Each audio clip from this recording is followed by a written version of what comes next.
Welcome to episode 35 of the Camerosity Podcast, the world's #1 open source film photography podcast. My name is Mike Eckman, and we haven't even recorded the intro yet, and I can see a loaded waiting room. Before we get to that, let's get some quick intros out of the way. From Gainesville, Florida, everyone's favorite barista, Anthony Rue. How was your weekend, Anthony? It has been kind of hectic. We're coming up on a massive punk rock music festival in downtown Gainesville, and our shop is kind of the eye of the hurricane, and we'll do about 4 or 5 days worth of business for every day that we're open. From Sydney, Australia, the Camerosity Podcast's leading candidate to be the UK's next Prime Minister, Mr. Theo Panagopoulos. Do you think you have a chance, Theo? I might, but here's a little bit of trivia for everybody. The UK has actually changed Prime Ministers twice since we've had the last European episode. See if we can go for number 3. Well, maybe you'll get appointed and survive less than 44 days, so we wish you luck. And finally, from Yellow Springs, Ohio, the man who loves the post office, Mr. Paul Reibold. How has business been, Paul? Mike, it's been so busy. I just don't know what's going on. I'm not sure whether I found a rope or I lost a horse. I just wanted to thank Ryan Jones for being on our last episode. Not only was it a really great episode, it was our best listened to episode ever in terms of first week listens. So thanks for all the support. As you guys saw, Ryan opened and closed his Surface window within 12 hours or so. So he's definitely busy. Thanks to hopefully a lot of you listeners who maybe got some cameras in. If you didn't, just wait till the next time. We have a lot of people in the waiting room. I'm going to start letting people in and do some quick intros and maybe get started with some camera chat. Oh my gosh, that's a lot of people coming in. Jeez, I don't know if we've got enough chairs for everybody, mate. Definitely need to rent some more chairs for next time. We'll rent out a bigger church. We have some returning guests, some new faces, at least one that I don't recognize. First person I see is Ira Cohen. Hey, Ira. Howdy. How you doing? We're pretty good. Bob Rotoloni. Hey, Bob. Hi, Mike. Right. From the Great White North, Bill Smith. Hey, Bill. Hey, how's it going, Mike? All right. Andrew Smith, welcome back. Hey, how you doing? All right. Larry Effler. How you doing, buddy? I'm good. You? We're all doing well here. Miles Libak. How's it going? Good to see everyone. Do you have a Cosmo with you right now, or a gimlet, or a martini at least? We expect to see you kick back with a nice cocktail.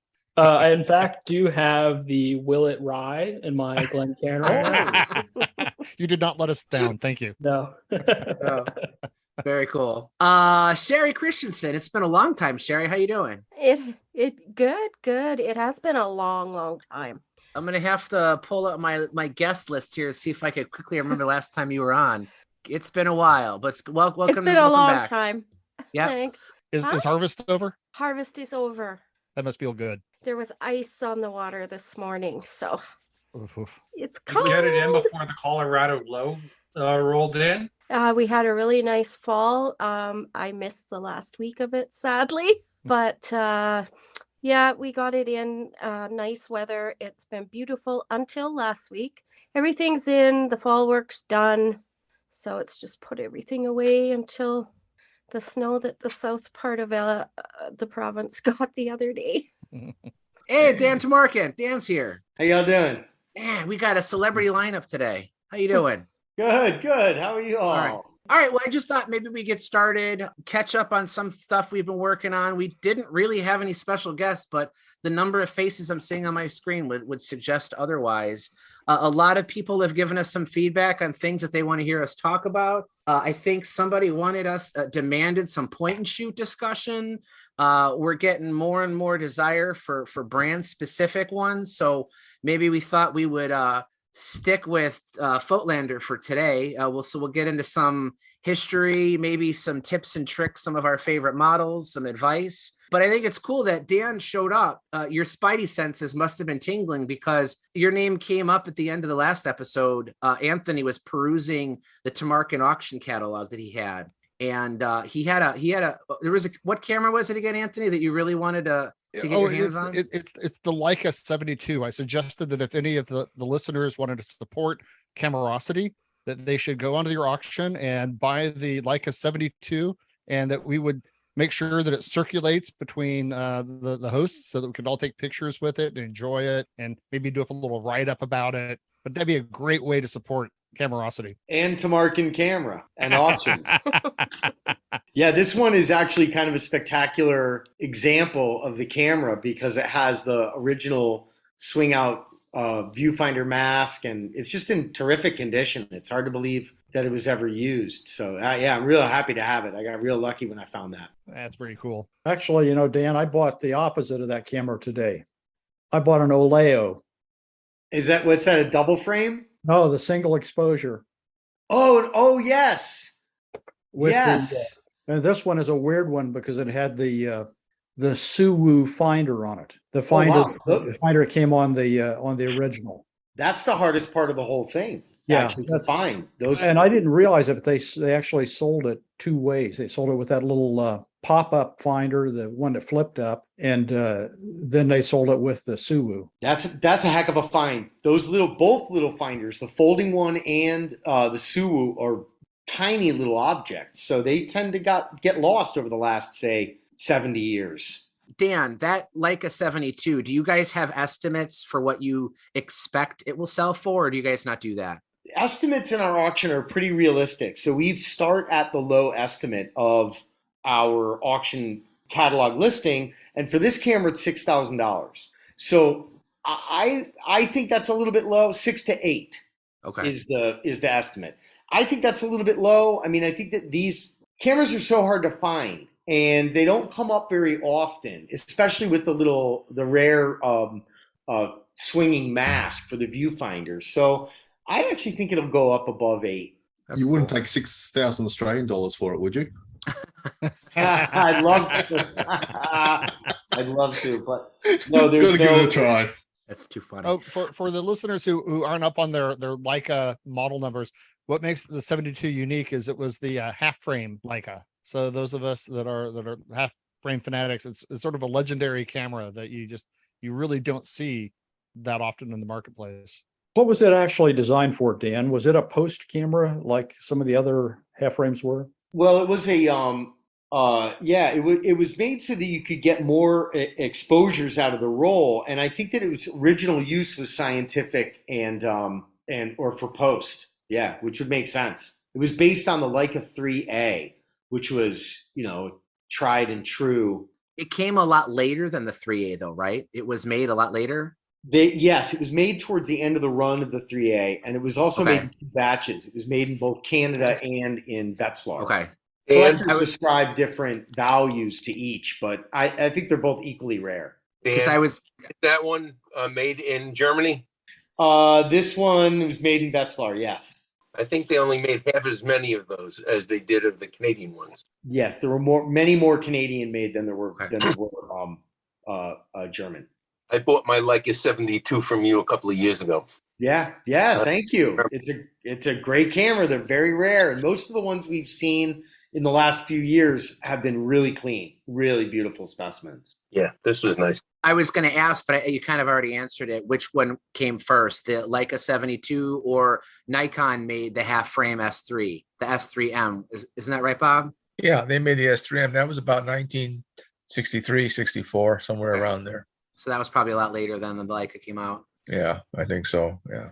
They made 195. The last thing I wanted to say, this whole summer has gone by and I have so many stories I feel like I never had a chance to tell. But after your show you were on earlier this spring, Dan, I came to visit you at your shop or your gallery. And we kind of already talked about it, beautiful, outstanding. You don't feel like you're in it's more of an experience than going into a store. But the one thing that I found really interesting was, you guys take hour-long appointments.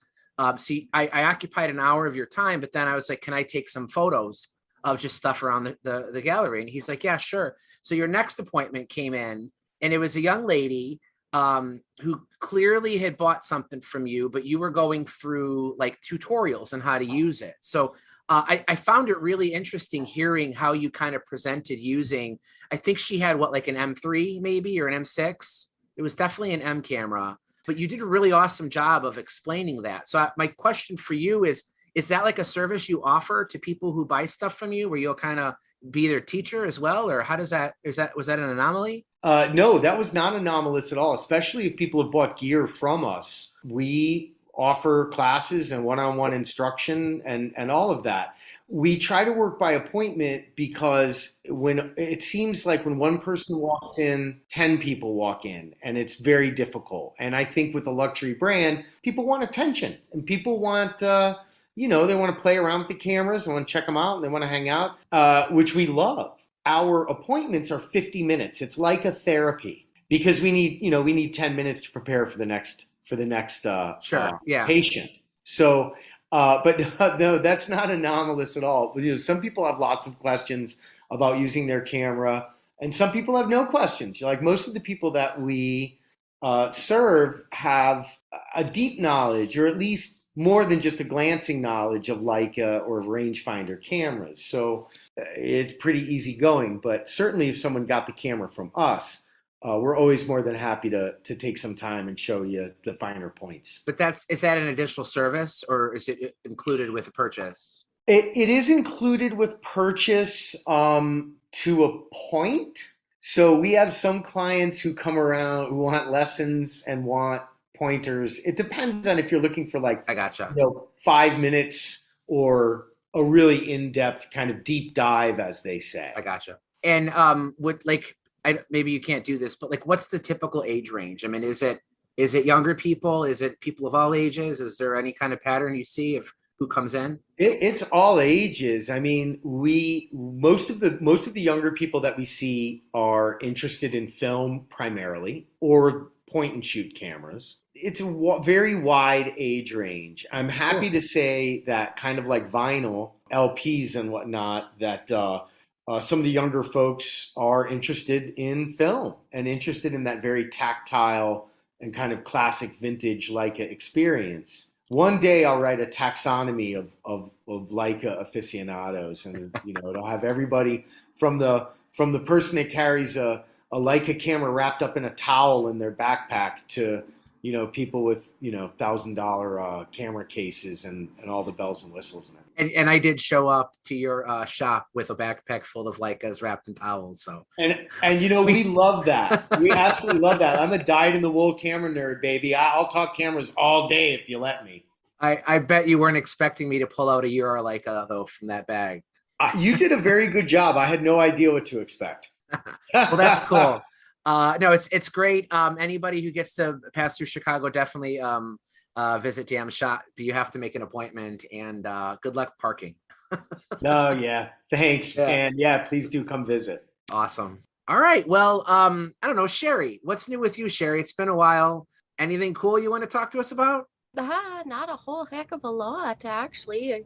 I stopped in at the thrift shop the other day, and they said, "Oh, we have something for you in the office." Oh, okay. So she goes in and gets this great big, really crappy, dirty bag and pulls out a Nikon EM with a bunch of lenses and pretty much every accessory that could go with it, and it had the winder on it. And the EM is not one of my favorites. No, I actually really like the camera. I appreciate its very small size. I mean, it's pretty much the smallest body you can get if you still want to shoot Nikon F glass. Yes, it is, but it's not well made. I've had 2 of them that have had broken winders. Okay. And the last one, instead of trying to find a donor body that wasn't broken, I just took a little dab of Gorilla Glue and fixed it up. There you go. I shot it for a while and got rid of it. Were any of the lenses anything special, or just like Series E? Just the Series E, and then a couple third party. I haven't tried KitStar. Has anyone tried KitStar? Probably I don't not. know if they're any good or not, but The Series E are very good lenses though, because they're very underrated because they were supposed to be the cheap range, but the 50mm 1.8 on my camera sometimes, and it's great. It's small, it's light, and the quality is actually really good. Well, for what I paid for the dirty bag of stuff was about the value of the Series E. So I'm not out anything if nothing didn't work, but everything worked, even the winder. I have an EM that I bought new for my girlfriend, who's now my wife. So it worked out pretty well for me. You still get to use it. Did you say you bought it for her or from her? For her. For her, okay. I had just graduated high school, and she was still in high school, and she was the yearbook editor, and she kept wanting to borrow my Minolta, so I went and bought her a black sexy Nikon. Very cool. So Sherry, dirty bag camera you don't particularly like, but you still bought it and walked out with it. I've got to Take us rescue through it, that. They saved it for her, you've got to.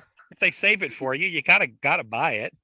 That's true, Yeah, you Larry. gotta That's buy true. So how many Yeah. people here have a place they go to where the people that work there like know to look for cameras for you, to where you come along like, oh, you're here. Is that a common occurrence for any of you? Michael Gossett, are you shaking your head? Oh yeah. I've got a great story about, I found a new place. Okay, let's hear it. I was in the little tiny town of Sinking Spring, Ohio. Went into a random antique shop, and I'm catching up on episodes. We guys have been talking about repairing cameras and old film.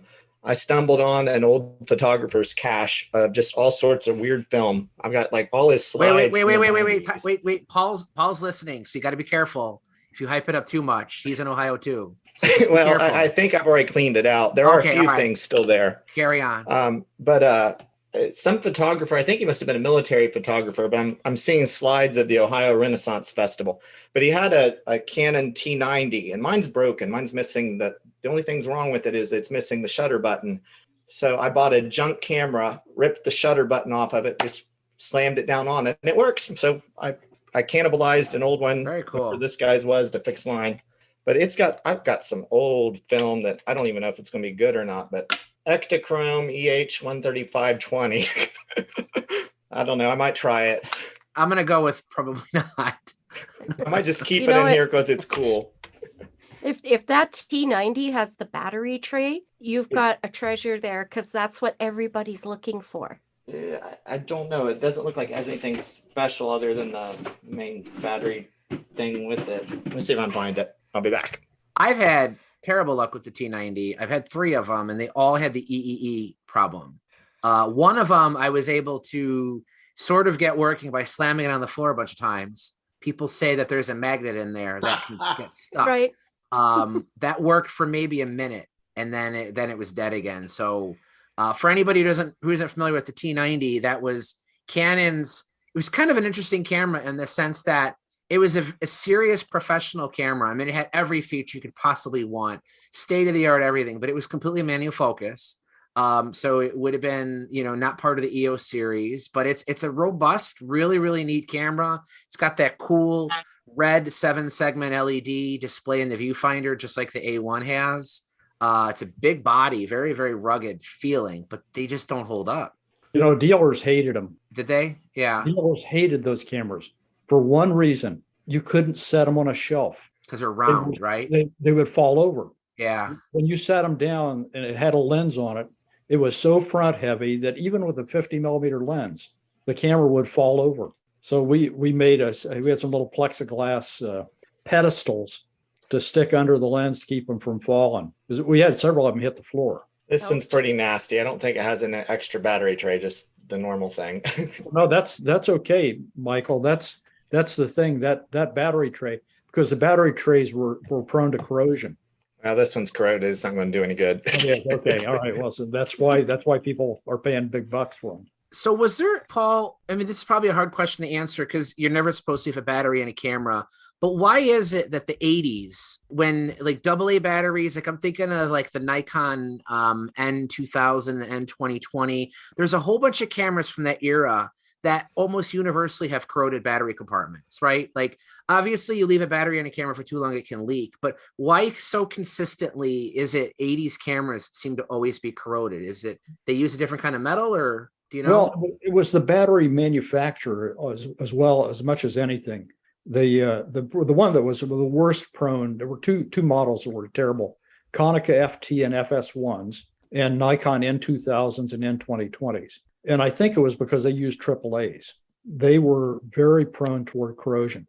We were primarily selling a German battery called a Varta, and the Varta batteries hardly ever leaked. I mean, you could leave them in forever.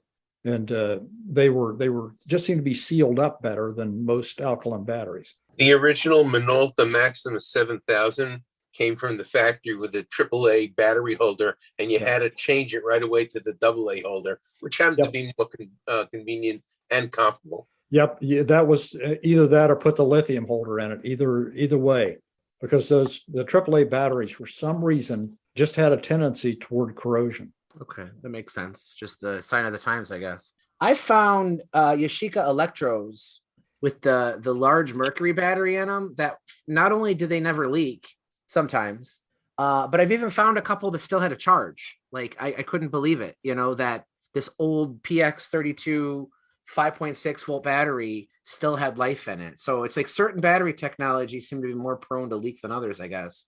But the 80s alkalines were not very well for keeping their juice in. Yeah, I bought a Nikon L35 AF and the batteries were still in it and the battery door was actually bulging. So I thought, well, I didn't pay very much for it. So I took it home and thought, well, I'll try and clean it up and see if I can get it to go. And with lots of vinegar and lots of rubbing alcohol and a pencil eraser and a little bit of scraping, it cleaned up and actually fired to life and worked. If you have a Dremel, you can put some of the abrasive tips similar to what a dentist used on the Dremel, and it's much more effective than an eraser. The rubberized abrasive, not a stone abrasive. Mm-hmm. That's good to know. All right, Dremel tips. So Michael Gossett, what are you going to do with that T90 then? You were able to transplant the shutter release. Your other one's working. You're just going to recycle the other one or hold on to it in case you need more parts? I need a good FD camera. I've got a whole bunch of FD lenses that I bought to adapt to digital, and I want to shoot them on film. I've got the 300 f4 and the 2.8L and the 80 to 200L, and they're nice lenses. Well, I don't want to repeat myself too much, but we've already talked about my favorite FD Canon body is. So if you can get an EF, those are quite nice. Agreed. See, everybody loves. Yeah, the problem is I've got too much stuff I want to buy. I'm looking at a Pentax 24.5 right now, waiting on payday. Unless somebody else snags it first. I looked one up after the podcast episode, and it's almost impossible on eBay to find a Canon EF because that's the nomenclature for the lenses. It's difficult, yeah. I think that's why the prices are lower on them. If you want to look for them in eBay, just put quotes around Canon EF. Right. That way it'll discontinue the focal lengths and all the other junk in there.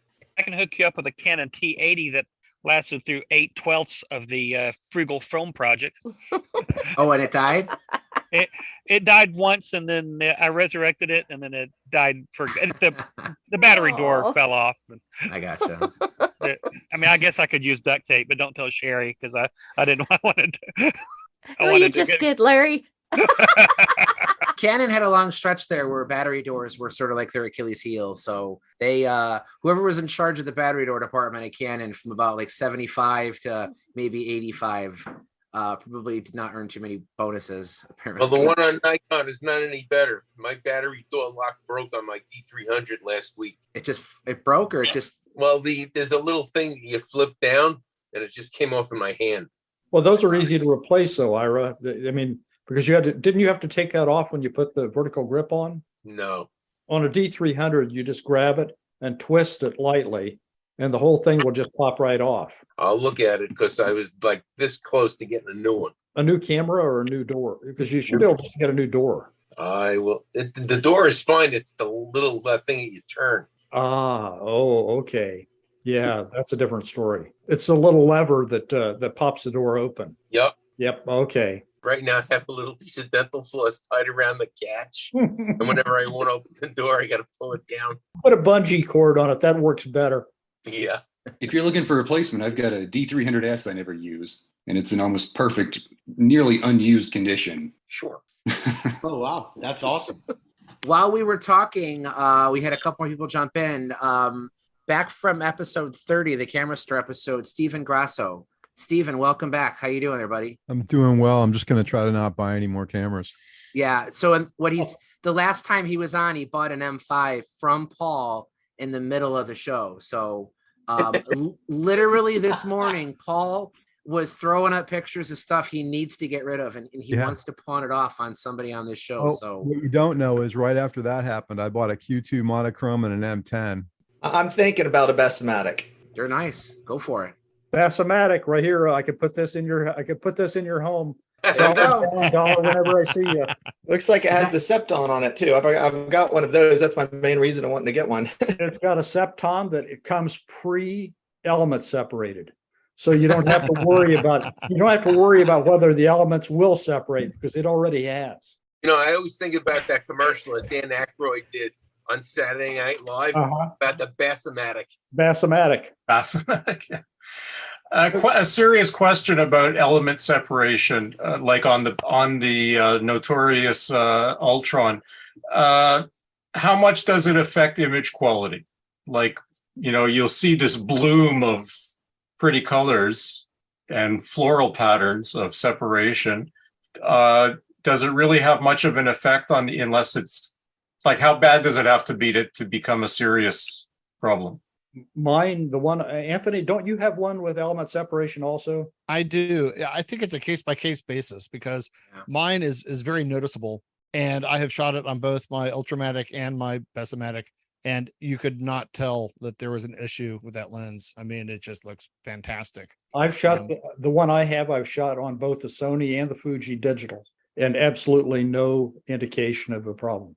I have one of my Retina reflexes has a Schneider 51.9 lens on it that has a little tiny bit of separation. It looks like a little flower, and it's right smack dab in the middle of the lens. I was positive I would see some kind of flare or something, and I didn't. I even mounted it to I have one of those cheap photodiox digital DKL adapters, and I mounted that lens to a digital camera with the separation in the middle, and I couldn't see a difference either. So I have to imagine that at some point it does eventually have an issue, you know, because light is going to refract or bounce incorrectly. Mm-hmm. But from like what Anthony's saying, my experience is most of the time it just looks bad, but the lens probably will still perform. That said, I wouldn't pay a premium for a lens that has separation for that reason.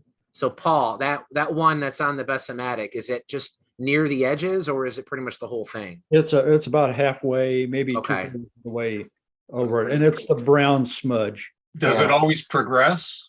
It probably will, but it will happen pretty slowly. Yeah, it doesn't happen that fast. Mine just looks like about a third of the lens just looks iridescent when you look at it from the front. Yeah, there was definitely a period where both Voigtländer and Zeiss just were really, really well known for separation. I have to imagine it's. They always say Canadian balsam, but I don't know that they were using it then. Maybe they were, but it had something to do with how they cemented the pairs together. Yeah, one of my friends here locally had an 85 millimeter planar for the Contarex, and it had really bad separation. So I sent it up to Igor, who had a friend who was sure he could fix it. This guy soaked it for like 6 months, and he still couldn't get it apart. So I've got it back now. I'm going to take it back, but I'll tell you how to fix separation. You get yourself a toaster oven. Nice. You get yourself a level, and you plug the toaster oven in. You set it to about 105 degrees, and you don't want to start with a frozen lens. You want to warm it up slowly. You take it in and out and let it, once it starts to get almost too hot to touch, you make sure that it's in there and it's level. Now, all of this is easier said than done, but I'm here to tell you that what will happen is the cement will loosen, and then you let it cool slowly, and potentially any doublets or maybe even triplets would re-cement themselves. And I had a technician who would do this back in the day. And he did indeed save a few lenses this way. But it's important to note that you never want to try this with anything that you care about. Yeah. So do you stick the entire lens in there, or do you want to get the cemented group out and just stick that in there? Well, I mean, ideally, you would only treat the part or the elements of the lens that need treating.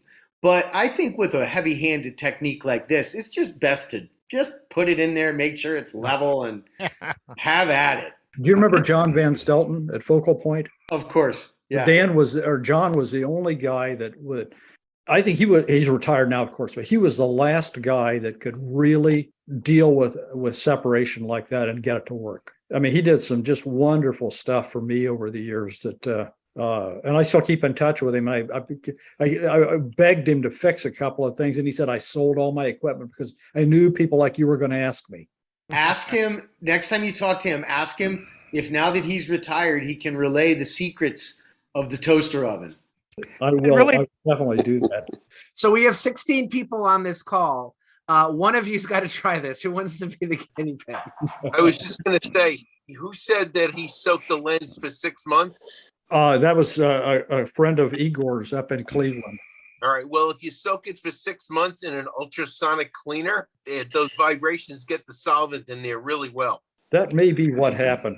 This one, the one I've got here is actually, I'm going to go shoot with this tomorrow. Either it's getting better or now the stain is over the whole lens because I can't even see it anymore. It may not be partial any longer. It's completely separated in the middle. It's funny. We literally, our last episode was about the proper way to fix camera repairs and how we were saying shade tree repairs. And now we're using ultrasonic jewelry cleaners, toaster ovens, and I'm slamming Canon T90s on the floor. So gotta love it. Well, Mike, can we use this as maybe a segue to do our how to buy Voigtländers segment? Sure. I've wanted to do now for 35 episodes, been waiting for a chance. I know that, my own weird personal history, I went through a period where I lost almost all my cameras in a robbery, and it took about 5 years before I was in a little Berlin camera shop and I saw a little Voigtländer Vito C, and my wife Janet was like, you should buy that camera. It looks like something you'd like. And when I bought that, and it like got me completely back into film photography. And when I came back to the States from Berlin, I was like, I wonder if I can find other Voigtländers on eBay. And this is about 5 years ago, where suddenly I realized you can get a whole lot of Voigtländer for a very little amount of money. And these were like massively overperforming cameras. And so like I went on a Catawiki and bought a lot of like 15 variants of the Vito B for like $35. And then I sort of just like started to fall in love with these cameras. And it's now, I think that, I did a count last week when we started talking about this. And I know that I've got probably maybe 35, 40 different iterations of Voigtländer cameras that I shoot with on a regular basis. And up to the point that just this week, my splurge for 2022 is that sort of a friend of the podcast had a pristine 1939 Bessa rangefinder, and I kind of spent the rent on that because it's a camera that I've wanted for ages. So it's a rangefinder focusing pre-war Voigtländer. And I got to tell you too, a lot of times those 30s folding cameras with rangefinders, the rangefinder just looks like a tumor kind of tacked on. But that Bessa, Anthony, you got looks really nice. I mean, it looks like it was meant to have that from the very go. So that thing is beautiful. Yeah, so I'm looking forward to that. But I know that like Steve Grasso and I both sort of got back into this at the same time, and we both sort of got addicted to the Vito B is like the perfect sort of like super simple 1960s rangefinder fixed lens. You can pick them up for around $35, $40. Now they're probably up to like $60 or $70. But the color Scopar lens on it is fantastic. It's built like a brick. It's just a lot of fun to travel with. It looks cool as hell. But that was sort of the Vito was very much the gateway drug for me to get back into all of this. And we got people flashing their Vitos from all over the screen here. But if you really want to go down the rabbit hole on Mike's website, starting with the review that he did of the Vito 2, he's got a very detailed history of Voigtländer, and it's a crazy story because it was a company that started in the 1800s making like optics and opera glasses, and by the 1890s began making field cameras and plate cameras, and then slowly transformed into I would assume you would call it a top tier German brand. They certainly seem to compete with Zeiss up until the war. There are photographers like the Hungarian photographer working in Paris, Brassai, famous for his book Paris at Night, completely shot on a Voigtländer Bergheil. So the first chance I had, I picked up a Bergheil with the Heliar lens, and holy smokes, is that a fun camera to shoot. There's just a character to those cameras, and it folds up to about the size of a paperback book when you fold it up. Super fun, focuses down to like 3 inches. Just it's a delight to shoot. And then if you move up, starting, those are cameras that could either be sheet film cameras, or they can use the rollbacks from like a Plaubill rollback or Rolly rollback. And then moving up through the 1930s, they started to get a little bit more compact, and you can start to see the introduction of the camera lines like the Bessa, which has gone through iterations starting in the 1930s, going up to the Cosina built Bessa rangefinders of the 1990s. That name was in pretty much constant use through the whole history of film for the most part. It's a pretty good summary. They started in the 1700s making like opera glasses, eyeglasses, and they were one of the first makers of the daguerreotype cameras. I don't know this to be true, but Louis Daguerre probably used something made by Voigtländer. They got out of camera making though until the early 20th century, so they didn't do it quite as long as some of the others did, but their ability to make quality designs. And what the thing I like about Voigtländer is more times than not, they went against the grain of style. The biggest example of that was the Superb. They made, other than it being a TLR that shoots the same size negatives on the same film, it looks nothing like a Rolleiflex. And then you look at the Vitessas with the big top plate. For those of you who haven't seen my review of the Vitessa, I made up a fictional what I interpreted to be conversation between the designers and the engineers when coming up with this camera. I won't read it here, but people have commented that it's quite humorous, and that do we want to put the wind lever on the bottom or top? And they're like, let's do it on the top. And the engineer was like, oh, good, that's easier to do, but let's make it a huge pole that sticks out of the top and double barn doors and stuff. The Ultramatic. I had to look, Paul, my Septon is not separating, so I don't know if I'm supposed to do something to prevent it from ever happening. But does that Ultramatic actually work? That's the problem. Yeah. Mm-hmm. This is a CS. I'm really lucky. I got this one from a reader of my site who loaned it to me and then disappeared. Never responded to another email I ever sent him. So I'm more or less the custodian of it for now. But it works great. Is the viewfinder desilvering or? Not at all. It is crystal clear. I can see the split image. It's a diagonal split image. Wow. The meter works. I fell into a ring of fire with the Ultramatics, and if you're interested in the Voigtländers, if you look at the 20th century, from really the cameras that I would look for from the 1930s to the 1950s are the 120 roll film cameras. Starting off with, you get a pre-war Bessa, you can get a Bessa 66, which is their tiny sort of micro version of the Bessa that shoots 6x6, and then moving on up to the post-war, the Percaro 2.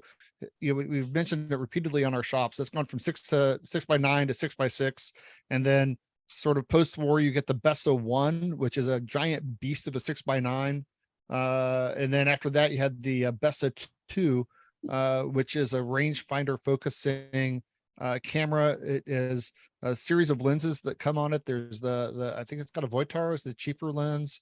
The more expensive lens is the color Scopar, goes up to the Heliar. And then if you have like a late model Honda that you want to sell, you could buy the Apolanthar, which the last I heard one was selling for around 14 grand. But those are just crazy expensive. But most of these folding 6x9s and 6x6 you can get for under $200 to $300. And for that style of camera, you just can't go wrong with it. They fold down flat, fit in your coat pit.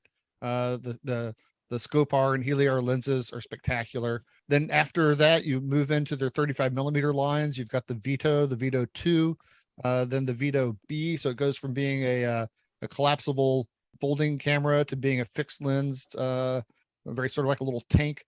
Then there was a Vito CLR with a light meter and a rangefinder.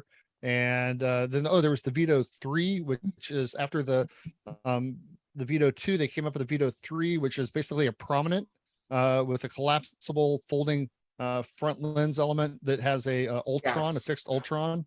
That Vito 3 are going to cost you a bit more because they do have the Ultron. Brilliant camera. That's my like New York travel camera, because whenever I'm walking the streets of New York, I take the Vito because it just slips in your coat pocket, pull it out, Ultron lens, can't argue with it. You know, you're going to get great shots from it. The Vito 3 and the prominent, they share a similar top plate. Right. Describe how you focus that camera. You focus that camera with your left hand on a giant wheel that's on the top plate. It looks like a winding knob. Yes. Yeah. And for you, that feels comfortable? Absolutely. I'm very fast focusing with that camera. And then Yeah. again, I like On the Bessomatic, that's the position of the aperture adjustment. Yeah. Well, then after that, things start going sideways, because then you start going into their engineering.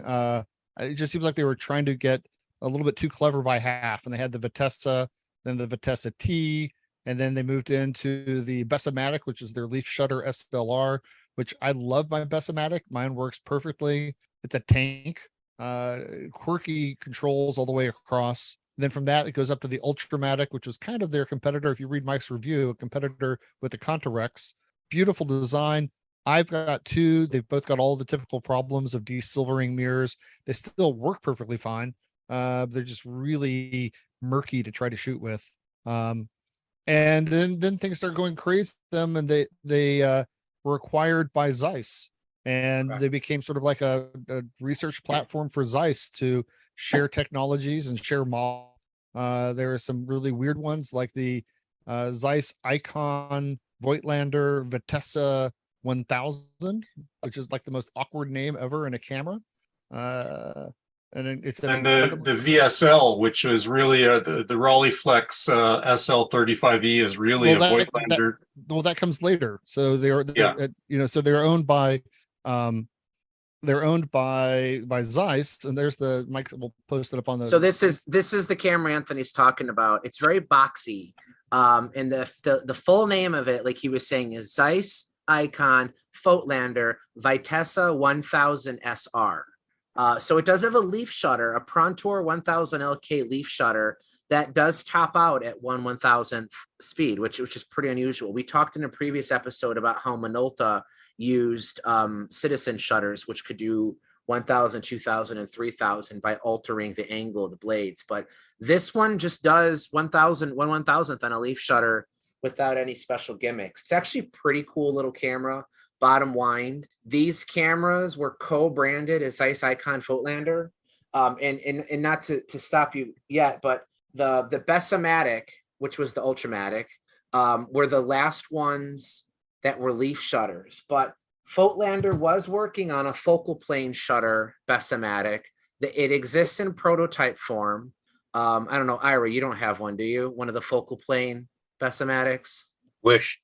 You wish? Okay. So they only made a few of them because they were about ready to release it right around the time when Voigtländer and Zeiss Icon merged.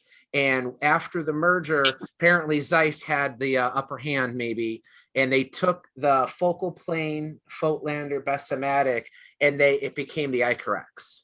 So I actually have a picture of it on my site, one of the original Voigtländer Bessomatics, the focal plane shutter, and it looks very, very similar to the Icarex. So even though this is branded Zeiss Icon, some of them do actually say Zeiss Icon Voigtländer on there.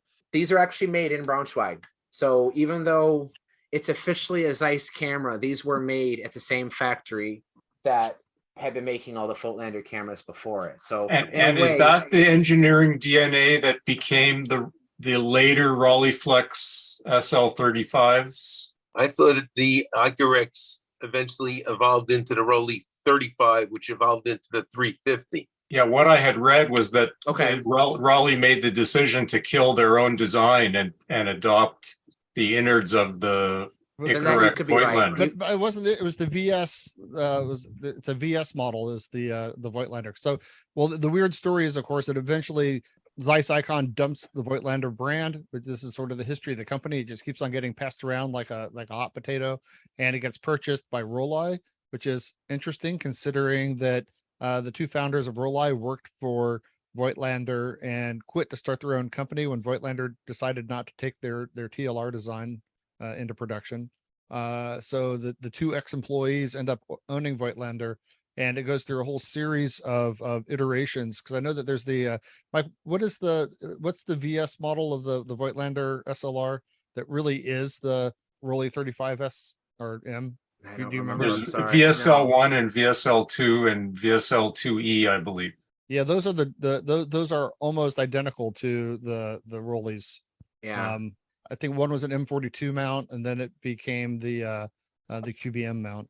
So I've got the Rolei branded one in QBM, but the lens happens to be a color Ultron QBM mount There you lens. go. Yeah. But then there were all sorts of weird little sort of vestigial Voigtländer cameras, like the Vitessa 110 is the Voigtländer 110 camera, which was designed by the same guy who designed the Rolei 110. Actually, I find it to be more reliable. It's a slightly better camera than the Rolei. And then eventually the camera just, Rolei sort of, some of these Voigtländer cameras are now being made in Singapore in the Rolei factory. And then it just sort of dissipates as Rolei begins to dissipate. And then Mike documents this on his website. The brand sells again and is eventually licensed to Cosina, where the brand name is resurrected yet again, and becomes a series of rangefinders with different lens mounts through the 90s. If you want to get into confusing history, it jumps around so much. Like Voigtländer wasn't even around for a while, and it got resurrected. Rolei at one point was owned by Samsung in the mid to late 90s. They had a partnership with Schneider, so you could get some 90s Samsung branded point and shoots with Schneider lenses. I don't know why they acquired Rolei, but they ended up selling that off after that. Samsung released one 35 millimeter SLR, which I reviewed, the SR4000. Then Cosina got in there, like Anthony is saying, and it's confusing. Just to make sure everybody sort of is wondering about this, I'm sure everyone's thinking about this, but Samsung released some digicams with lenses as well. Yes, they did. Yes, they did. Steve, you've got one of the Voigtländer rangefinders, don't you? I did. I sold it. I had it actually wasn't a rangefinder. It was the Bessa L. There was no viewfinder on it. You had one that mounted on top, and I had the color snapshot 25 millimeter on it, which was actually more, people wanted that more than they wanted the body. Did they make that Bessa L specifically for the wide angle lenses? Like they had a 15 millimeter, they had a 24. I think so, because they were really, everyone that I've ever seen had a wide angle viewfinder on it, and I'm pretty sure that's the whole right. Yeah, they made a 12, 15, 25, and 21 and 25, and they were made for that for the camera without the viewfinder, and they actually couldn't sell them. Dealers, they actually gave them to dealers. If you bought, I think it was 3 Bessa R's or Bessas, the ones with the rangefinder or the ones with the viewfinder and rangefinder, they would give you a free Bessa. It was actually a good camera. Same camera, just didn't have a top on it. I mean, it didn't have anything to look through. I mean, I suppose if that's specifically what you're trying to do, if you want to shoot 15 millimeter, 25 millimeter, why would you want a viewfinder? All that's doing is unnecessarily making the camera larger, because you're going to have to clip something on it anyway, right? Yeah, I mean, it worked fine. It was a great camera, and you were estimating focus anyway, because right, the 12, 15, and 25 didn't have a rangefinder cam. Right. You were going to estimate focus anyway. Because depth of field is going to be extreme. I mean, basically you set it to what, like 12 feet, and pretty much everything up until infinity is probably going to be in focus. So set a hyperfocal and shoot. Right. I mean, it will work fine. So Paul, when we've talked about the Rolei 35, you don't like shooting scale focus cameras, right? Like you're not a fan, but what about that thing? I'm okay with those. In fact, the 15 millimeter, I shot the 15 on the M6 a lot, and Okay. also the 25. I used the 21, but the 21 did have a rangefinder. But the 15 and gotcha. 25, I mean, the throw from near focus to infinity was only like a quarter of a turn. I mean, it wasn't like you couldn't just guess and be good. I had trouble with the little Rolly 35s because it wasn't wide angle enough for me to be able to estimate distance well. I gotcha. So Anthony, what's your top 3 Voigtländers then? My top 3? Yeah. Definitely the Bergheil, which for being a camera from the 1920s, I just find that to be a magical little camera, incredibly capable. Which Bergheil? It's the small one. The brown one? The small one. Is it 2x3? Yeah, 2x3. They made like 3 or 4 sizes of the Bergheil. Okay. All right. What's the next one? Next one is going to be the Perkeo 2. Yeah, that'd be one of my 3 too. That camera is so much fun. And then otherwise, I'm going to go with an outlier. I really like shooting the prominent. I know that camera has a bad reputation for being weirdly engineered and awkward. But I have always enjoyed carrying and shooting that camera. I can move very quickly with it, and always get great results. And it just feels like, it's way over engineered. You're fiddling with this knob on the top plate to change the focus, and everything about it feels like it should be wrong. But it's a camera that I really enjoy shooting. Cool. So does anybody else have a favorite Voigtländer? Yes. One of the first cameras I ever had was the Bessa 66 my father got for me in a pawn shop. And unfortunately, it was stolen when the rest of our cameras were robbed when our apartment was. And I'm currently in the market for one, but with a Heliar lens, which ain't too common. Yeah. My Klein Bessa has a Skopar. Yeah, mine's even lesser. I have a Votar on mine, but it does have the little hinge yellow filter, which and most of them have the filters broken off too. Yeah. So I got the low end lens, but I still have the filter. So one thing that's interesting about this camera, the first time I play with it, I personally don't like cameras with the viewfinders and the far right. So from the back, it's on the far right. But then I remembered it's a square format camera, so I could just hold it like this because I use my left eye when I shoot. So very nice. But I do think I like the Perkeo 2 a little bit better as well. The Perkeo E has the rangefinder. Yeah. But much rarer, much harder to find. And plus, I think all the Perkeos get you 13 exposures on a roll. I don't know, maybe the first one doesn't, because the first one doesn't have the exposure counter. But at the second one, you definitely can get 13 exposures on a roll of 120. It spaces the images so close together, you get 13. So that's kind of neat. How can the Vitessa not be in any of your top 3s? This weird looking, this camera is just so cool. I wouldn't even take pictures with it. Just playing with it, the engineering on it is. The quirks are not nonsensical in that actually the ergonomics are very, very good. You get used to the plunger, and the focus with your thumb is really nice. And a message: is there a way to fix the plunger? Mine won't stay down without sending it in. I've done it before. In fact, if you go on YouTube, Chris Sherlock has video tutorials on how to tear these down. I don't remember which video it was. I'll find it and I'll include it in the show notes. But Chris Sherlock from Retina Rescue, he's no longer doing camera repairs for other people, but he's making YouTube videos and still posting them. And he has a video showing the full teardown of these. They're actually really easy to get open because the whole front of the camera comes off when you just, you're loading film in it anyway. You do need to take the whole lens out, which is only held in by 4 screws. The entire thing comes out, and then you can actually see the motion of the plunger. It's supposed to, so for anybody who's never had this camera before, you have this huge plunger and you push it down and that will actually advance the film. I don't have any film in this one, but if you push it all the way down, it's supposed to stay. If you push it down part of the way, it's supposed to, or maybe I have it backwards. Yeah. I should probably not stop talking because I haven't played with this enough times, but so let me just edit myself here and say, go watch Chris Sherlock's videos. He does show exactly how to get to that part that you need to. And if you watch it and think that's too far, I'm not willing to go into it, then obviously just don't do it. But I did it on I have a T. I did it on this one. So I don't know if you have the barn door or the interchangeable lens version, but I have the barn door one. Yeah. okay, I think it's exactly the same. I think that part of the camera didn't really change, but this one had that exact same problem you described, and I was able to fix it. And I am far from, I mean, it's not quite stick the camera in a toaster oven level, but if you watch Sherlock's videos, you will see how it's done.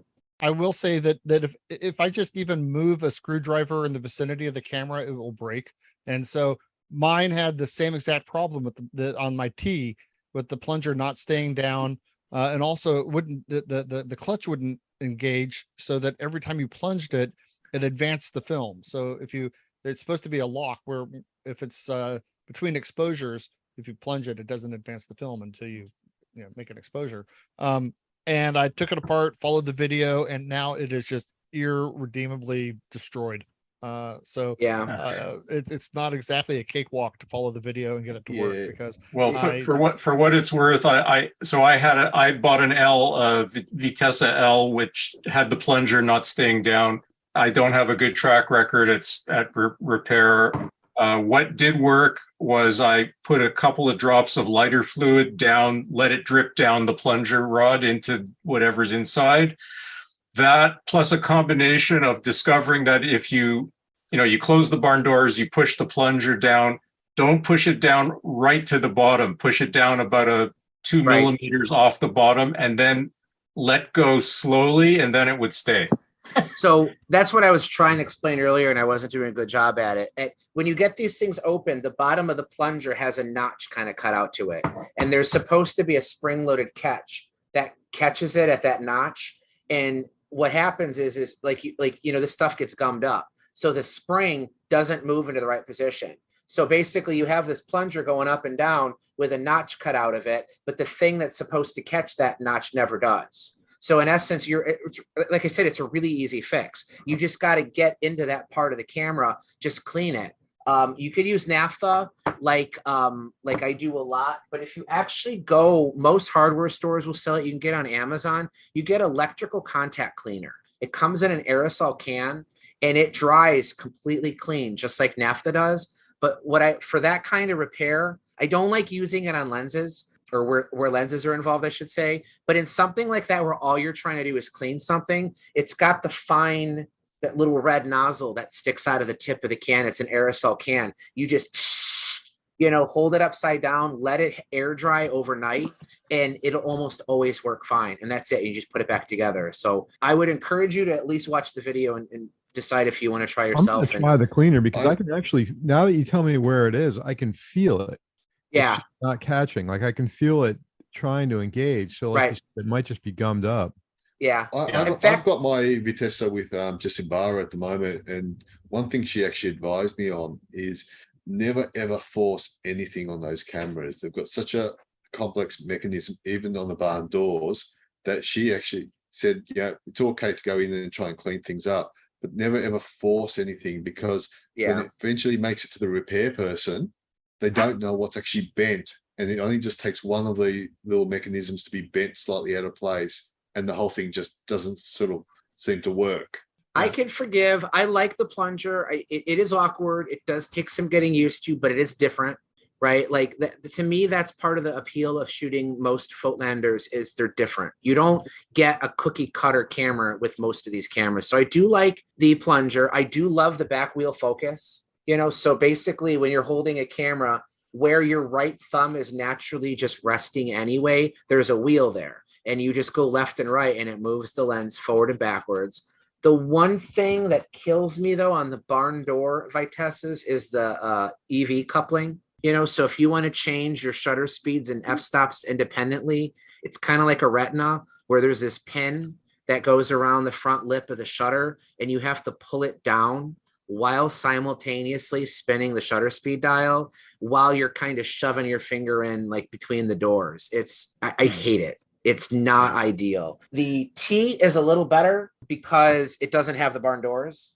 All that stuff is out. And I actually think, now that I'm holding it in my hand, it's designed totally different. You actually grip a wheel, so there's no pin to pull out of the way. So they definitely improved it a lot on the T. The barn doors look cooler. but they don't have interchangeable lenses, and they have a horrible EV coupling, whereas the T's have the interchangeable lenses. They're easier to work with. Does the T have the little fold out? I owned the camera for at least a month and a half before I realized there's a little fold out foot kickstand. Yeah. Yeah. Yep. Still there. I didn't even know about it for a long time. Why did all those cameras have the evil EV lock? Did the light never change before 1972 or something? Yeah, but the some of the other models like the Voigtländer Vitomatics, the EV is implemented in a nice way where your fingers naturally grab the two rings at the same time, which maintains the EV. But if you should just slide your fingers so you're only changing one, it will change independently.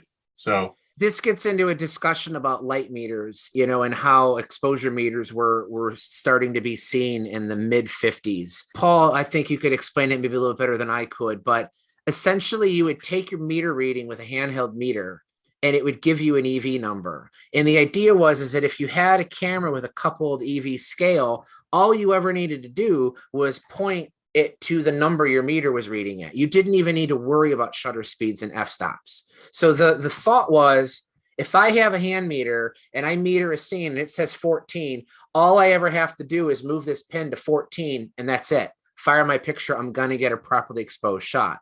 Where it gets to be frustrating for today's collector shooters is if you're not using a meter that way, if you want to do Sunny 16 or you want to use like a smartphone meter, like some of those crazy, Gen Z people are using, right, Anthony? No, I'm kidding. What did you say, Paul? Sunny 16 is pin and tail on the donkey? Yeah, it's about the same, but I'm being unfair about it because Sunny 16 works fine if you're shooting black and white negatives or color negatives. Yeah. If you're a slide shooter, it's worthless. You're not wrong. You don't have the latitude. Right. But Sherry has the perfect Sherry, what is your examples for Sunny 16? Sunny 16's good when it's sunny, and Sunny 11's good. And then you have overcast is F5, and then you have dark as crap F2. Dark as crap F2. Yeah. That pretty much sums it up. I mean, how can you go wrong with that? The thing about the Sunny 16 that bothers me is that you don't really understand the way that light meters work in cameras. A light meter is calibrated at the factory to read an 18% gray reflectance.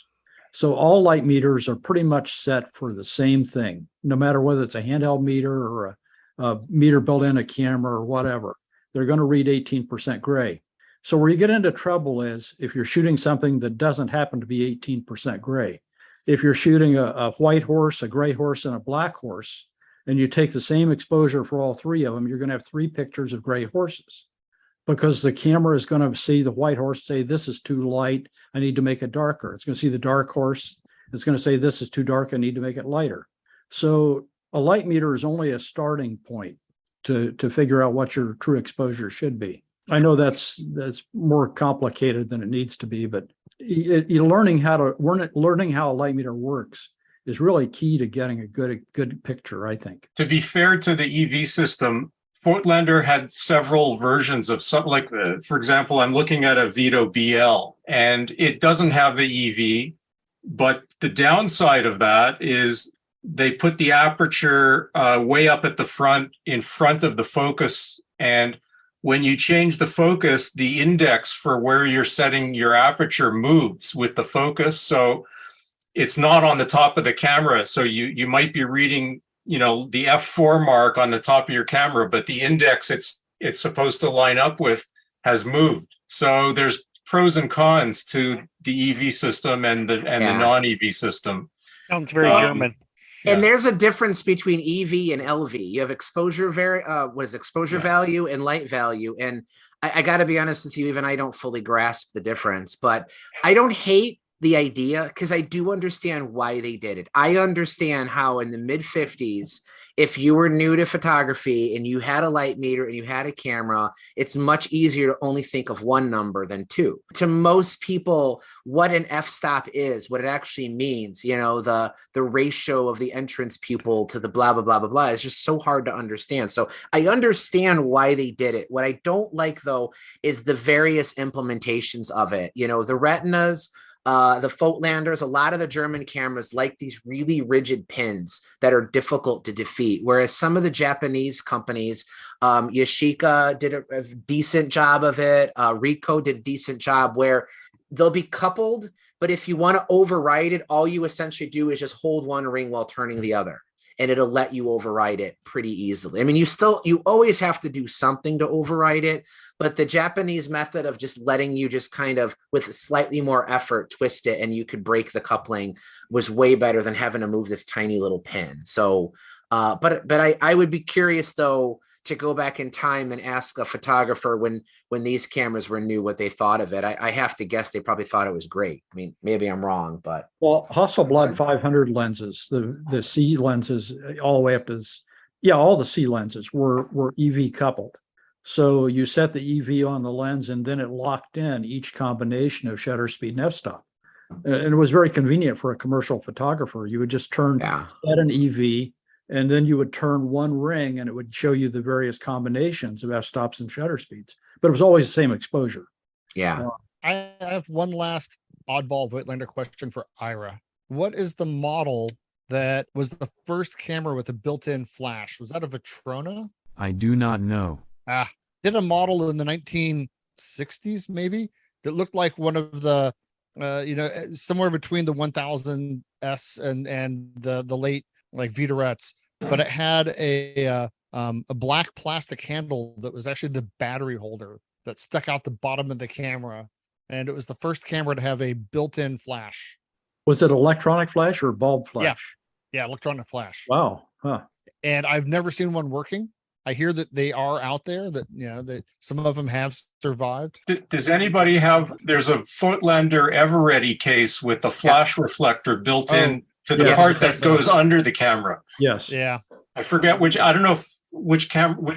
It's for the Vitessa. Yeah, it's for the Vitessa. Yeah. That is nuts. I was about to say the Mamiya / Tower 41, but that's a bulb, built-in bulb flash too. It's not electric. Yeah. The Voigtländer was definitely the first electronic flash built in. Adam Paul joined us while we were talking. Adam, wasn't there a Keystone camera back in the early 60s that had an electronic flash? I seem to remember you having one. A 126? It was a one, so then it would have had to been 63 or later then. Mm-hmm. Okay. Yeah, all right. Then that always be 63. Then that couldn't have been the first then. All right. Yeah, the Vitronas from 1964. Okay. All right. And so close. Oh, can I get a picture of it on here? Not with your fake background. There it is. Oh, well, I got a glimpse. Yeah. So it's got a selfie stick on the bottom of it. Yes. Those the flash batteries? And that's that was the flash batteries. So Mike, if we want to transition out of Voigtländer talk, sure. How are things going with the estate sale crawl that you did up in Chicago?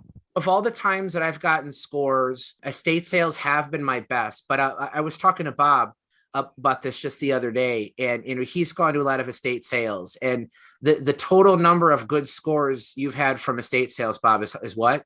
Zero. Yeah. And so I shared this in the group about one that I had recently, and a couple of people were like, wow, that's cool. How come I never find anything at estate sales? And I'll tell you, it's hard, right? Like you could go to 100 estate sales and not find anything. In fact, I hadn't found anything since like before COVID, and that has nothing even to do with COVID. I found people were still doing estate sales throughout the whole pandemic, but I've had some pretty good pickups, but I found one. It was in the south side of Chicago, and it said cameras, right? So, for those of you, so let me back up a little bit here first. I use a website. It's in the United States. I don't know if they have these out in other countries, but it's called estatesale.net. And basically you just search. It's like a search engine for estate sales. It has mostly ones done by professional estate sale companies. On the occasion, you will see some private ones in there, but it's mostly the pros. They'll take very crappy, low quality pictures of what they have. They almost never describe anything correctly. And it's not ideal, but it's all you got. So anyway, so I see this estate sale, it says cameras, and I see two pictures. One of them shows like a folding table with what I could make out are like Kodak Duoflexes, old Polaroids, some box cameras, some Instamatics, the typical fodder you'll find at like garage sales, estate sales, antique shops and everything, nothing interesting. But then I see in a second picture, I see a Nikon F. It's the original F. It had the photomic finder. So I was like, all right, I don't need that. But then I saw behind it were two blue boxes. Two blue, they look kind of like a velvet blue. And I'm thinking, all right, what comes in velvet blue boxes? Nikon rangefinder stuff. Nikon put both the cameras and the lenses in these boxes. Now, the picture quality is low, so you really can't see what it is. Right now, I've found like on eBay a lot of times from KEH or Roberts or some of these places, you think you're buying a whole bunch of ever-ready cases with mysterious cameras in them, but they're almost always empty. So I'm thinking, all right, these boxes are probably empty. But what are the odds that somebody has all these junk, basic, simple cameras, a Nikon F, and just randomly has empty Nikon rangefinder boxes? So I was like, I'll take a shot. So it was on a day I had off work.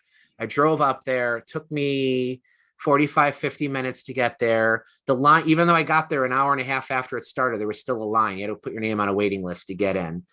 For those of you who've never been to estate sales, you get there too early, you got to wait.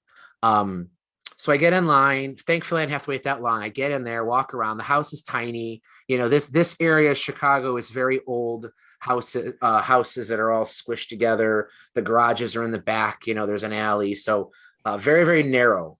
So I finally find the room where the cameras are. And I recognize from the pictures, the shelf where the two blue boxes were, and it's not there anymore. I'm like, crap.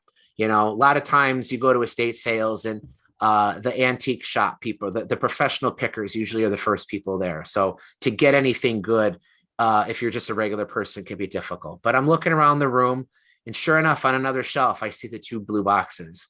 So I go open it up. First one is it's heavy. I open it up. It's the Nikkor 135 rangefinder lens, still in its leather case, and it has hanging off the neck strap the little leather case, even tinier leather case with the viewfinder for 135 millimeter. I open up the second one.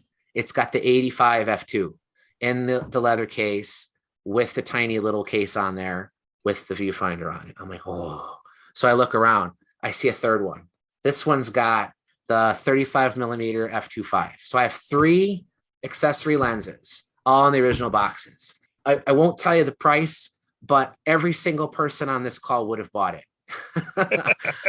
So I'm starting to shake. Like you ever get to that point you start to get so excited like a little kid, at Christmas time when you come down and you see that Santa was here and the presents are on the tree. You're like, I gotta go open it. Well, like me, it's like I gotta get out of here.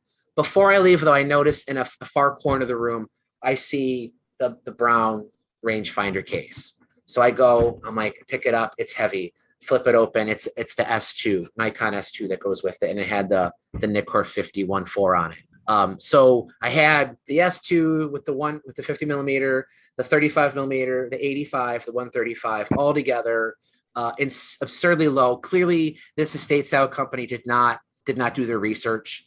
There could be a part of me where if I was seeing this for sale at like a garage sale where it was just a person, I might actually feel bad and let them know you're asking way too little. But this was being sold by a company, like to me, that they should know better. So I had no problem plunking down the necessary amount to get out of there.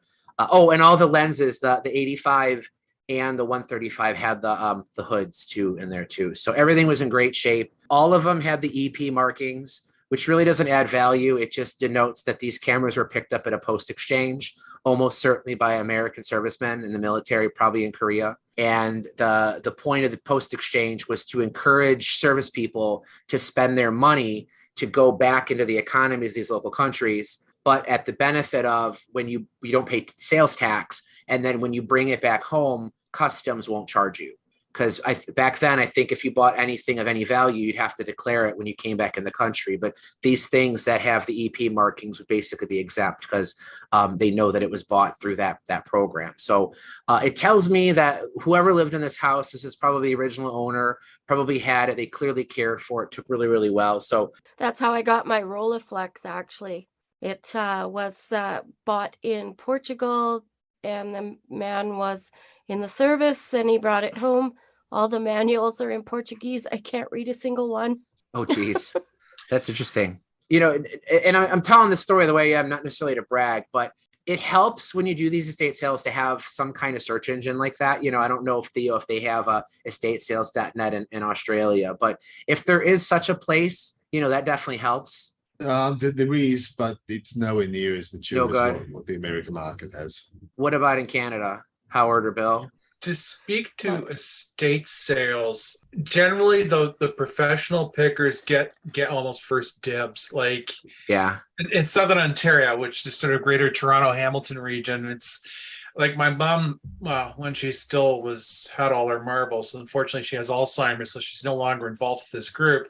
They had sort of like a charity shop, and on the rare occasion, I would try and value cameras, but it's mostly like dead 90s point and shoots that came through. There was nothing interesting because, again, all the nice stuff got picked clean. So and I know the usual suspects who picked them clean. Yeah, that's happened to me before too. There was an estate sale I went to a couple of years back where there was clearly a whole table of cameras, rollies, some really nice stuff. And I went there on the first day and I got in line way in advance. I was the 9th person in line on the list. I could see 8 people ahead of me. When they opened the doors, they let the first 10 people in. So I was in the first wave. The 8 people in front of me all went to different areas of the house. So I was the first person through the door in the room with the cameras, and about half of what was posted in the pictures was already gone. And I remember asking the lady or whoever worked there, and they said, yeah, we had a private sale last night. So yeah. The best tips I have, for one, if you have a search engine, use it. 2, if it says, like, if that estate sale had said Nikon rangefinders and lenses, there's no chance I would have gotten it. The fact that it wasn't described, it's kind of like eBay. You're going to get your best deals on things that aren't described properly. So look for camera-like things, right? Look for Voigtländer spelled with an H, like as in John Voight.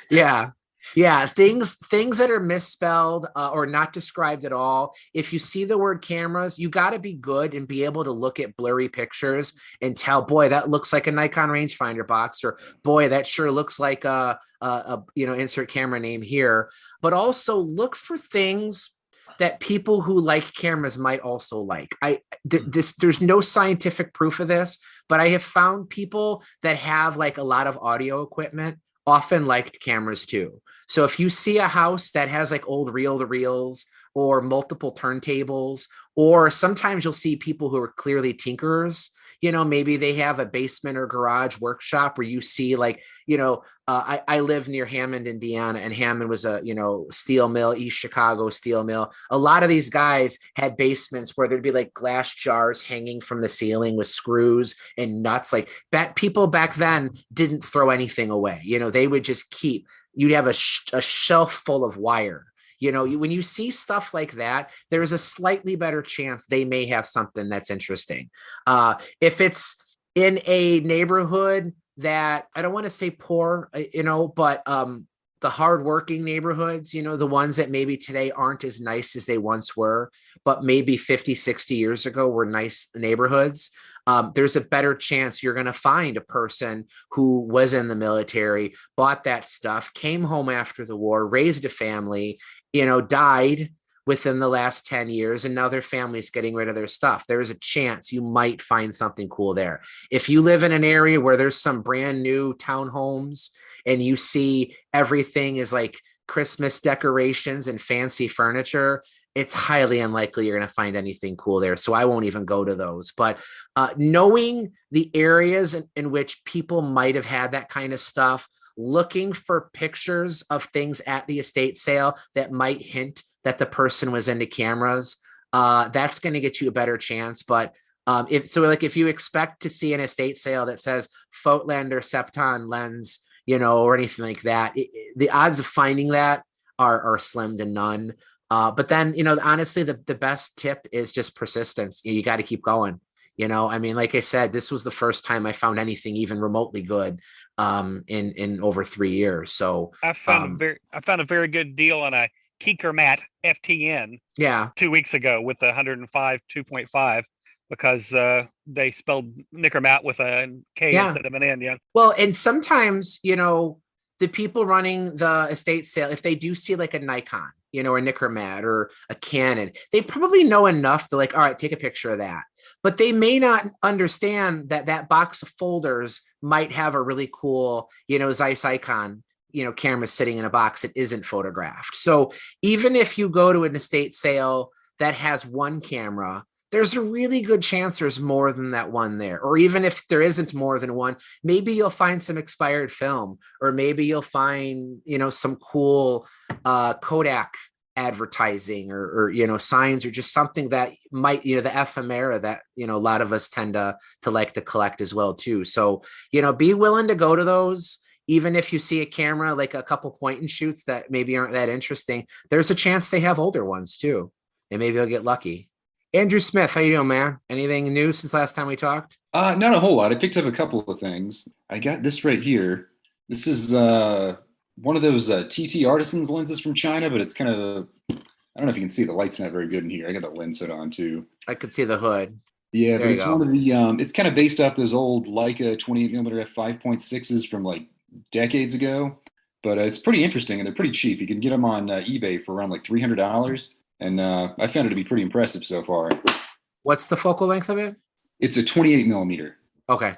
And they're Wow. built in the M mount, but I have mine. I was using it on my Sony A7, so I have the adapter on the back. So that's a lot of the size right there, but it's really small, and the optical quality is good. I mean, obviously you're going to be shooting in pretty bright light since you only have f5.6. That's the fastest the aperture goes, but I liked it so far. That's a cool little lens. Yeah, it's I can't think of the specific name. I know the Leicas all have the name, but it's very much based off one of the old Leicas. I think they actually reintroduced this one a little while ago. It's based on a 28 Sumeron f5.6. Yeah. That Leica made in the 40s, I think 40s and 50s, and then reissued recently. And this is a terrific copy of it. It's supposed to be a great lens. Everybody I've been talking to says they love it. Pretty neat little thing. And then you say you had something else, or was that it?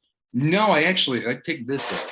I got a little carried away. I bought a Avinon 21mm f2.8. I had the viewfinder. And then I realized I didn't have a screw mount camera, so I bought a Canon 7. And then I couldn't fit the viewfinder on it. So I bought this little bracket right here that's actually for a flash. So I got a pretty wanky setup there, but it's pretty interesting. That's going to have some pretty significant parallax error there, so don't do any close-ups. Yeah, that's what I'm afraid of. But the viewfinder's pretty wide. It's probably about. Describe it a little bit though for people who can't see it. So you have your camera, right? The Canon 7, and there's a bracket hanging off the side from the flash post. Yeah, so I guess because they included the light meter, there's no actual shoe mount on top of the camera. There's none whatsoever. One of the major flaws of the Canon 7 is they thought they did not need to give it a accessory shoe at all. Yeah. So there was a PC port on the far left side of the camera, just past the little viewfinder, and it has sort of a bayonet. Yeah, and you twist on this little viewfinder. There's two models. I have a really small one that just has like the little the cold shoe just right on top, and you actually have to wire it with the PC plug on the side. That's wild. A broader one that goes all the way across the top and has it more like centered over the lens, but then that covers the little light meter readout. So I don't know what the point of that would be, but there are two models, and I went with the smaller one. So cool. Pretty interesting little setup, and the light meter actually works. I haven't seen too many of those old selenium meters that still function, but this one's very accurate. Mr. Smith, how much did that set you back? Because I've got a Canon 7 as well, and I would love it for sort of accessory viewfinders if I want to go wider than 35. So that particular finder was it was about as much as the camera. It was somewhere, I think it was a little over $100. Ouch. Yeah, they're not cheap. Apparently they're very rare, because I posted a picture of it somewhere, and somebody was like, how did you find one of those? I've been looking for one for years. Wow. Yeah. Canon accessories for rangefinders. An obsession in their own right. Oh yeah. All right, Adam, you've had some experiments. We've been hearing that you may have a breakthrough with an extinct format of film. Is that right? Trying, and it's been trying. So I'm sort of trying to replicate one of it's not disc film, thankfully, but it's APS. APS. Which I've learned that anytime, no disc film. Anytime you see how fast, did you see how fast I was able to grab that? That was good. Anytime you put the label smart on something, all it means is that it's going to be obsolete real soon. Yeah. But I'm working and I actually ordered a 35 to 24 millimeter slitter, which I'm going to be working with. And I've seen a video on another Facebook group on APS shooting where someone was able to get a camera, because in case you don't know, a lot of the APS cameras have an information exchange where the film actually has a magnetic coating. And so we're trying to see, a lot of us are sort of trying to see whether that magnetic coating is actually necessary to shoot film on an APS camera. Obviously, a 24 millimeter wide film, you've got to do a lot of manipulation to get it to be something that the camera takes. So I've been looking around all these different hole punchers and different other things as a mechanism to try to take film and try to perforate something that replicates the APS dual perforation holes that are on there. So it's sort of where I am. I'm sort of trying to start with some very basic, pretty dumb APS cameras like this wonderful Vivitar XP200 here, which I actually look forward to using. It does have an autofocus and some sort of programmed exposure, but it's not so smart that the camera itself may shut down when it doesn't find what it's looking for. So that's sort of my effort and insanity this week. That's really cool. You have to keep us up to date and see how far you can get on it. Definitely will. Terry Martin in the board made a specific request, Adam, that you revisit your 2018 post on 110 cameras and see if there's been any new info or discoveries in the past 4 years. Have you done anything with 110 since then? I have. I've found a couple of different Hanamex models that are in some ways sort of similar to the Fujica 350 zoom. Yeah. So there are some bulk, some sort of rigid bodied cameras from Hanamex that are not very easy to find. I think it's like a VXL zoom, but that does actually have a good bit of choosing of aperture and focus point. So other than that, I haven't seen an awful lot new that's come along that I've kind of detected, but I do keep an eye out for 110 when I can. Theo, is it easier to find Hanamex stuff down in Australia, or is this pretty uncommon there too? It is. It's just everywhere. It's okay. Obviously it was the cheap brand that just got widely distributed across Australia. Yeah. They rebranded a lot too, which is interesting because you can actually get some really good deals sometimes on cameras, because I think they even rebranded Voigtländers at one point as well. I think they did everything. Yeah, they did everything, and you can end up with the equivalent of a Voigtländer 35 SLR, rebranded as a Hamanex sometimes, and things like that. So it's pretty good to get those. I think some of the little compacts also, the little Minoxes, the little Minox 35s, they all got rebranded as well, and sometimes there's a few good bargains on those as well. Hanamex rebranded Chinon, Miranda, Fujica, Samokas, Petris, Royal, Practicas, Penacons, Tokyo Kagaku, Vera, even the walls. God, it's like they were like, we'll take anything we can get. Yeah, they did, and they rebranded rebrands sometimes too. Oh, rebrand. It's like it's like the Chinese copy of the Zenit or something that was based off of the Leica originally turned into SLR. But just real quick, the article that Terry was talking about that Adam wrote was in 2018. Even if you don't have any interest in 110 cameras, Adam went super Mike Eckman in terms of detail on this comparison between 12 different cameras you did? We did wind up being 12, actually, I think, by the time I was done. He just did full comparisons when he had a chart explaining features, which ones you could control shutter speed on, that Fujica has a zoom lens on a 110 candy bar shaped camera with the lens looks like a tumor sticking out the front of it. Yeah. So it's focus. Yeah. So if you're interested in the 110 format, that's like the Meister article, because he does really, really great and shows sample images too on most of them, which is really impressive. So Terry, it does not sound like there will be a follow-up, but Adam still does have a fondness for the small format, at least to some capacity. Okay, speaking of smaller formats, there's one thing I have to show from my new purchase since the last show. It doesn't get much smaller than this, which is Sony. The Sony Mavica. The Mavica. And, yeah, the media for it is the Floppy good disks. old-fashioned floppy disks. So if you want something really small and really fun to shoot with, 0.3 of a megapixel. So when Robot Theo sees a digicam that uses floppy disks, does that like make him happy, or does it like completely corrupt his code? It's a bit like having an affair with an older woman. It does make him happy because it is actually fun. These are really fun cameras to play with. Yeah. Just don't expect a huge amount of quality in terms of. All the ladies look good in out there. 0.3 megapixels.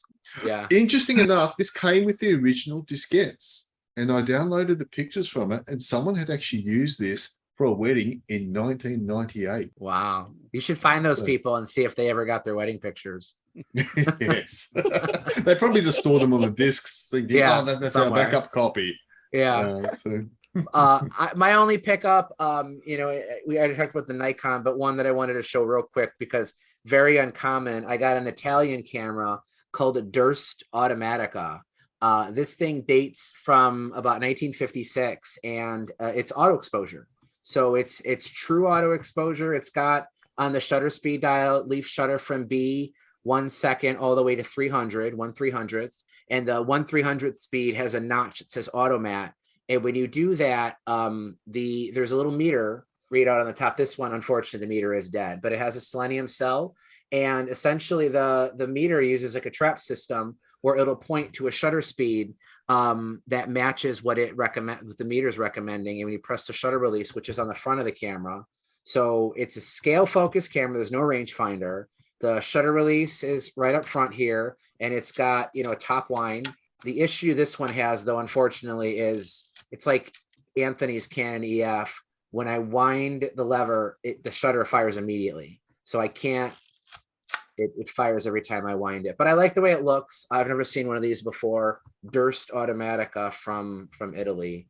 And it's pretty sleek. The whole top plate is pretty flat. So if I ever get that one running, I'll probably review it. But we're getting close to the 2-hour mark. We had 16 people when we started. We're down to 12. A few people dropped off. Bob dropped off. Anybody have any last minute questions or anything they've picked up recently that they want to talk about? Bill? Yeah, I went on a bit of an Olympus spree. Bought a black OM1 MD off my brother with a high serial number MC Zoico 514, and I got an OM4 Ti. Okay, the titanium OM4, very nice. Yeah, and that was an interesting camera to shoot because it's got the spot metering system, and you can shoot both. You can meter for both your shadows and highlights. Right. Yeah, it has multiple. And the camera will average it. The OM4 and the Ti is a great camera, but its weakness is similar to that of the Nikon F3, and that the LCD will fade over time. Is yours okay? Mine's fine. Now, speaking okay. of F3s, I did have an F3 with a fading LCD, and sadly, it's now a donor body. Yeah. I found another F3, so I wound up with an F3T last year's gas attack. And also, around my birthday, I picked up a Nikon FM3A because dream camera, always wanted one. My brother was selling his. I picked it up. Very cool. Yeah, but no, the Olympus OM4, I have the regular OM4. I don't have the Ti version, which other than the titanium, I think they're exactly the same. But they have an improved circuit in the Ti that doesn't drain the battery. Okay. And that's about it. My brother was thinning his herd down because he wanted to rebuy his Leica R system. He mistakenly sold it 12 years ago and has been regretting it since. Has been driving me around the bend. We'll talk to Paul. I want to see Larry's press camera there. Ooh. Yeah, I've accidentally become a Mamiya. Yes, it's with the graph lock back instead of the cool S shape back. I now have an RB67, a C220, and 645, and now this guy. So I kind of accidentally became a Mamiya collector. I didn't really mean to. This was is that handle on the focus knob, is that standard or is that an accessory? It looks pretty. I mean, it's machined as part of the rangefinder. Okay. So yeah, that's cool. It doesn't screw off or anything. It's just okay. It's a bit one hunk of aluminum. Very cool. Yeah, didn't really mean to get it. I just saw it on Facebook Marketplace. It didn't mean to get it. Yeah, and I just I slipped in the shower and fell on it. Nice. All I was going to say is, if you're a true Mamiya collector, and you got the RB67, you're not a true one until you got one of these for the RB67. Oh, that looks very Terminator. This is the sports finder, just in case you find yourself that you're wanting to go out and shoot some sports with an RB67. Oh, who wouldn't?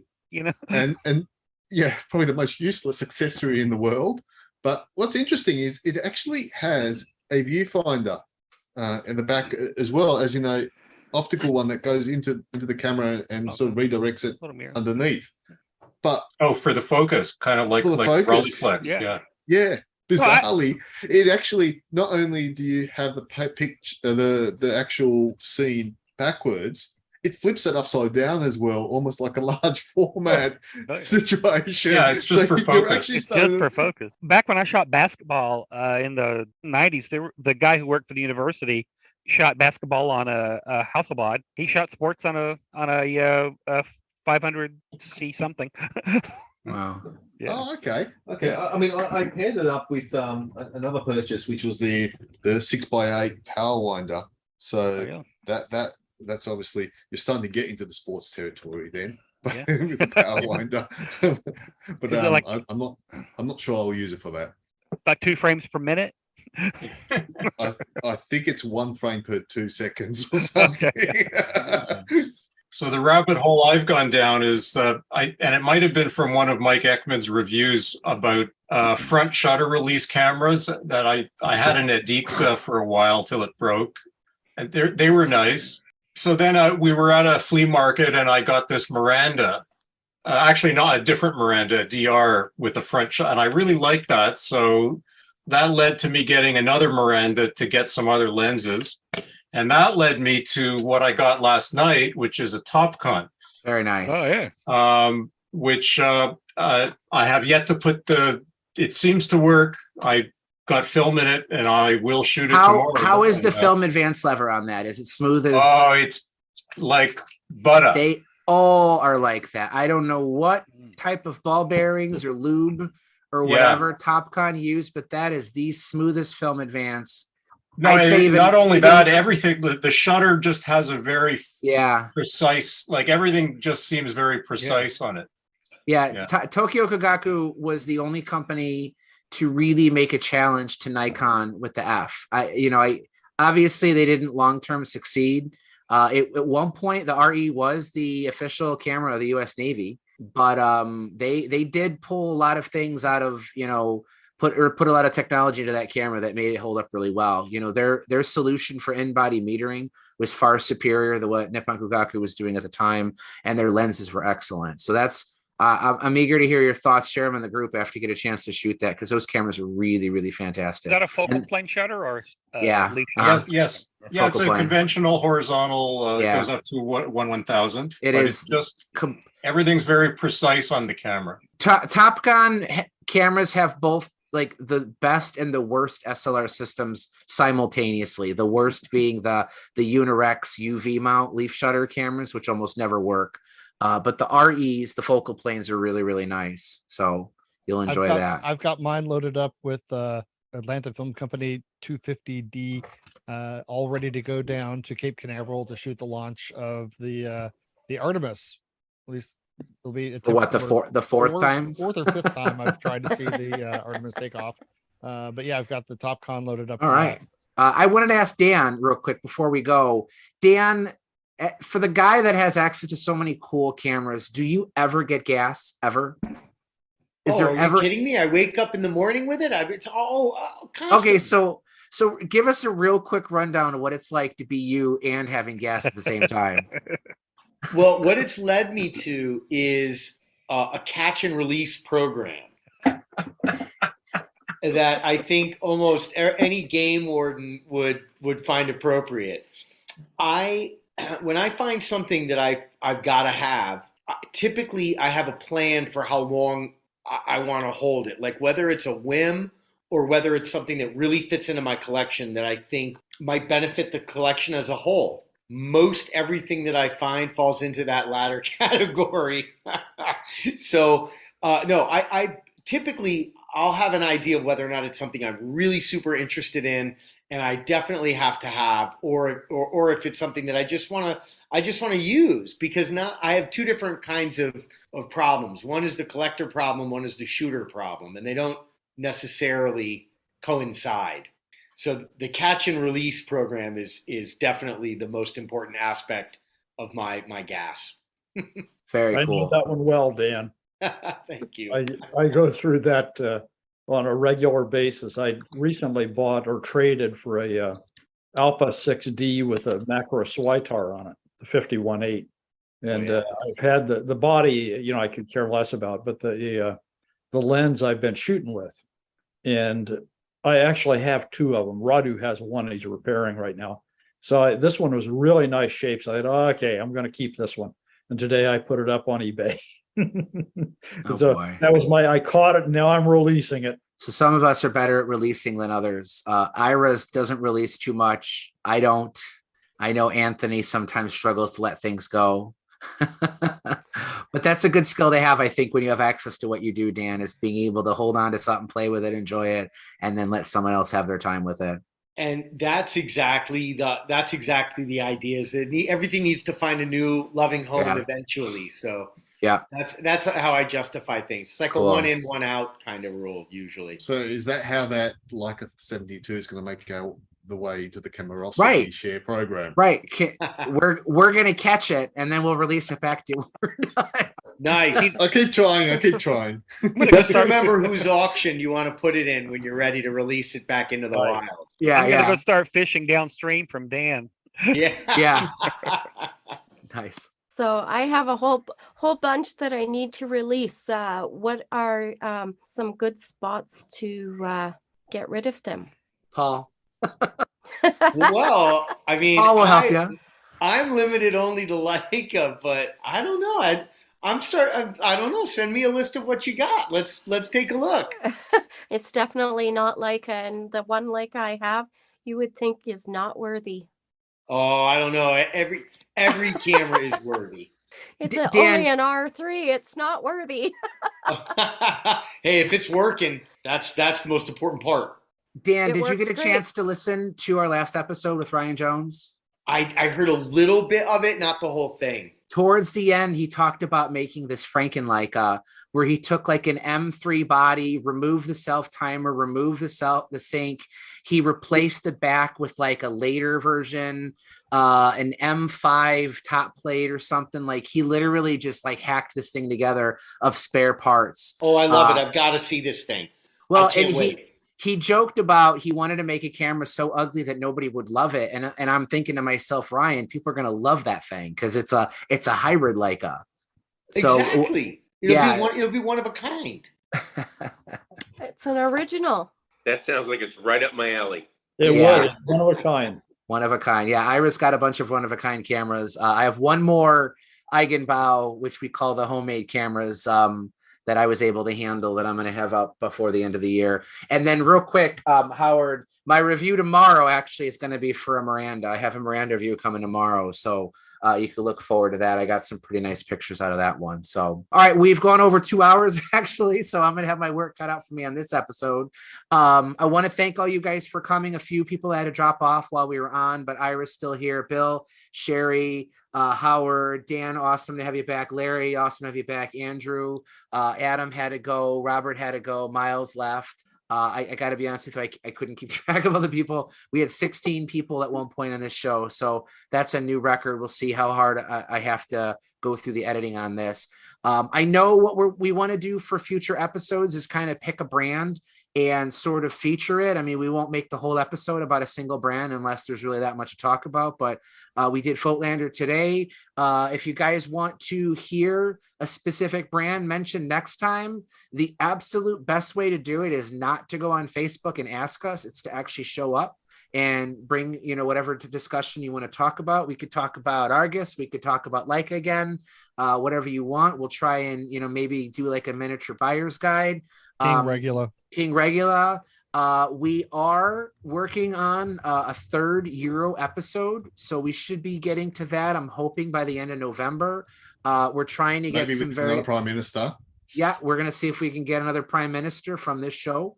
We're trying to get a couple guests specifically that you guys may want to talk to from over there, but we're going to be having that coming up soon. I think we're going to have more digicam stuff. It's the people are demanding it. Maybe what people are shooting today, adapting lenses, just whatever you guys want to talk about. An entire digital show. Yes. Yeah, we could do that. I mean, I say it's film photography, but the way I look at it is if it's something that's interesting to people and it's fun to shoot, then there's no reason we can't talk about it. And we had the father of digital cameras on the show, so that's sort of like I think one of my favorite episodes still to this very day, but they're all getting some good. Of the trendy crowd. We'll start getting some of the trendy crowd. Yeah. If anybody's listening knows some people who are new to film photography, who are interested in learning, I think it would be really cool to get kind of maybe like an intro kind of episode and sort of make it more welcoming to people who are first getting into the hobby instead of some of us grizzled collectors that have so many obscure Italian cameras and stuff like that. But as always, the topics discussed on the Camerosity podcast are decided upon you guys as you call in. And I want to thank everybody one last time for coming on the show. I hope you guys have a good rest of your week. So good night, everybody. Bye-bye. Bye-bye. Thank you. Always a blast. It was a lot of fun. Thank you. All right. Thanks, Dan. Thanks, everyone.